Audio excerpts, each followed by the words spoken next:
The color of pink has been heavily associated with how I grew up. A new toy? It's pink. A new outfit? Still pink. Bedroom walls for our new house? Definitely pink. My entire childhood vibe with Barbie CDs? Of course, you guessed it, pink. But I'm not here to talk about the color pink. In fact, it's so much more than that. The algorithm for this discussion revolves around something more external and wide scope. I want to open the lens of this discussion about gender. Hi, I'm Clarice, and thus, this is my gender story. For this discussion, I will be highlighting three important parts.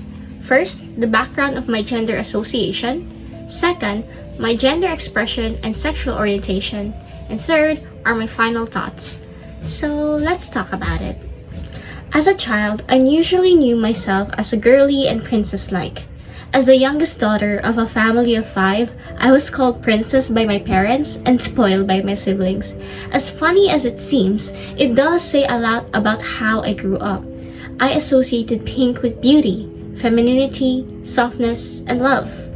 The media I had consumed back then, as a little girl, was mostly Barbie movies. So aside from all the glitz and glamour brought upon these nostalgic films, Barbie movies taught me that being a girl is dreaming about magic, about love, and about goodness. So definitely it has shaped something in me. And to this day, I still find things cute and whimsical when they're pink. So how does my gender association align from here?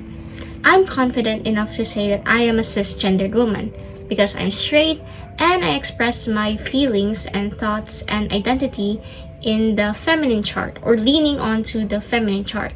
So I love being soft, charming, and ladylike at that extent. I had no really doubt and question as to being feminine, therefore being girly and feminine has been truly who I am, and that is for my gender expression itself. Now let's talk about my sexual orientation. So I've certainly been attracted to boys since I was very young, especially if these boys are my type. I do love someone taller, someone who has nerdy interests or hobbies that really encapsulates his overall personality.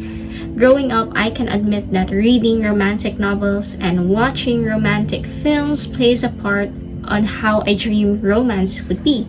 It's soft, it's beautiful, it's intimate, and that really empowers the kind of woman that I want to be with my gender expression and sexual orientation, because I want love to be very sensual and very soft, and that really also aligns with my personality.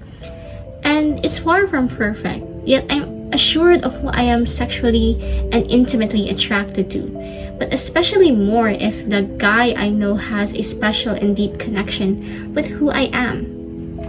Now let's move on to my final thoughts. I believe everyone's gender story is unique and colorful. After all, we are a spectrum of various identities and expressions. Mine too is quite fascinating because I can say I appreciate and I am confident in who I am. Environment and childhood-wise, it can also affect who we are individually as a person. And I can vouch for that as someone growing up with pink, Barbie, romance, and the whole girlhood culture that emphasizes who I am as an individual.